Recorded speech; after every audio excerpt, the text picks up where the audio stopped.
where to begin in hacking, which resources are the best to use, what programming language to learn, how to practically work in cybersecurity, which studies to pursue, and what profession to aim for. In today's video, we'll talk about all that and more. By the end of this video, you will know the steps to follow and have a learning plan for your future in the field. In fact, there is no one-size-fits-all path that is stable and applicable to everyone, unlike a cake recipe that everyone can follow step by step. So I will help you choose a path that suits you rather than providing one that is not fitting. It's important to know that I provide advice based on my few years of experience in the field, but it's nothing compared to the scope of cybersecurity. The only thing I am sure of is that you can progress with or without a diploma. I learned on my own through my mistakes and my passion for the field. So, I will base my advice on my experience and what I would have done if I had to start all over today. There are two things that will consistently be your allies in your journey towards learning hacking. Firstly, practice. You progress only by doing, even by making mistakes through practice. Secondly,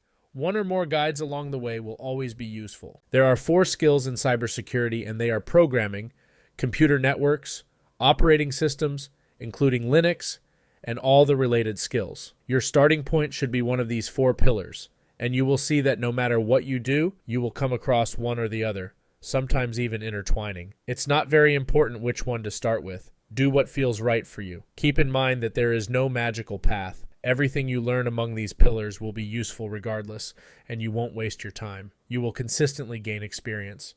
To help you choose, I'll give you the example of my personal case. I started with programming. More precisely, I got a guide on visualbasic.net, installed Visual Studio, and fried my brain to create my first programs. They were horribly bad, and any programmer would have mocked me. But it doesn't matter. The goal is to start and practice. After learning Visual Basic, I learned the C language through online courses. This language is important to understand the functioning of systems because it requires greater proximity to RAM. I downloaded Linux virtual machines to learn C programming and also how Linux works. This multi-pronged learning approach was very effective. Then I learned web languages like PHP and JavaScript to create and modify my website. Keep in mind that learning doesn't mean becoming an expert. Learning means being able to master the subject within the scope of your projects and goals. That's why you don't have to learn programming languages from A to Z, one after another. No one does that. Remember that practice, time, and guides are your best allies. The best way to improve your skills in hacking is to have projects. For example, I wanted to know how viruses work, how they hide in a system, and more generally, how hackers operate. So, I wanted to create my own parental control software, among other more or less whimsical projects. With web languages, I wanted to build my website to share what I've learned. And once in the web, you're never far from networks and systems. I rented a Linux server to host the site, learned to use it, learned Linux commands, and learned system and network administration. I wanted to focus on web security to protect my site and future client sites. So, I needed to understand the functioning of certain network protocols like HTTPS, DNS, ARP, IP, and many others. In the end, it brings us to the last pillar, which is transversal to all others. Here you'll find skills in languages, especially English, social engineering, and knowledge of standards, references, and laws in the field. You need to find your own path. Now you know everything you need to go fast and far. A guide, a project, and time to practice gradually. If you start now, you'll always be one step ahead of those who start tomorrow. You don't need a budget of $1,000. You don't need a diploma. If you have an internet connection and a computer, that's enough. You don't even need to spend 10 hours a day learning. Just start. If you want to start with programming, study algorithms and data structures.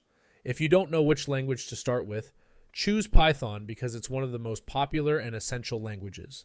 I'll provide all the links to start in the description, including a website that gives you all the basics of a programming language in a single source code. If you want to start with networks, the best place in my opinion is Professor Messer. Learn the basics of the OSI model and TCP/IP. Learn the functioning of certain protocols like HTTPS, DNS, ARP, IP, and more. You can move on to vulnerabilities in these protocols and Wi-Fi security. Tools like Wireshark will help you understand the TCP/IP model in practice. If you want to start with systems, download and install a Linux distribution like Kali Linux. Learn the architecture of Linux, the terminal, and commands. You can use security tools or shell scripts in your learning, and you can learn all this in this amazing website that's called Linux Journey. If you want to start with related skills, strengthen your social engineering skills.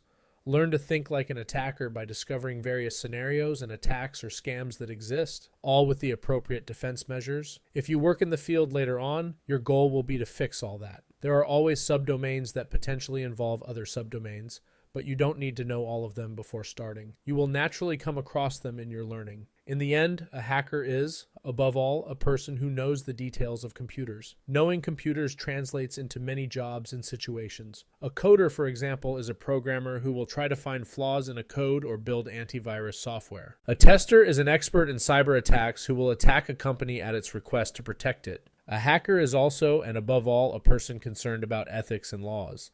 They have versatile skills useful to many companies. This is just a fraction of the possibilities, not to mention the future of the Internet of Things, artificial intelligence, or bioinformatics. Cybersecurity jobs of tomorrow don't even exist yet. Never forget that the true hacking community doesn't want people trying to hack others. Being a hacker is helping others, and not putting on the anonymous mask to ask how to hack your ex.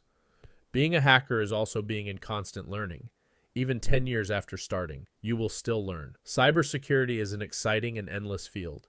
You've already made the excellent choice to learn hacking, a field that will take you far with prized and indispensable skills. That's all I wish for you. If you're still a bit lost, that's normal. You can do it. My goal is to help you reach yours. So, if you have any questions, don't hesitate. Thanks for watching and peace.